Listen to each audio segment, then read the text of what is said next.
not వినాలి. the time to regret. Why were you born in such a village? Why did you go to such kind of schools? అయ్యో నేను ఇలాంటి గ్రామంలో ఎందుకు పుట్టాను, ఇలాంటి పాఠశాలకు ఎందుకు వెళ్ళాను అని బాధపడే సమయం కాదండి.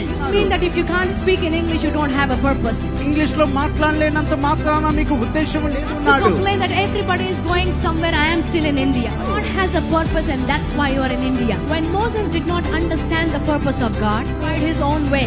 మరి మోషే తన సొంత మార్గమున After that, ప్రయత్నించాడు. for 40 years, he did not hear the voice of God. మరి 40 సంవత్సరాలు దేవుని యొక్క స్వరమును ఆయన వినలేదు. So today, not understanding your purpose. మరి మీ యొక్క ఉద్దేశమును Oh, అర్థం I want a చేసుకోకుండా visa. I want to go out. I want UK. I want US.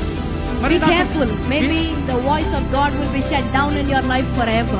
దేశానికి వెళ్ళాలంటే జాగ్రత్త, దేవుని యొక్క స్వరము ఆగిపోతూ ఉందేమో నీ జీవితంలో. Are in this nation, in this city for a purpose. And if you have not heard the voice of God, మీరు దేవుని యొక్క స్వరము విననట్లయితే you better hear the voice of God.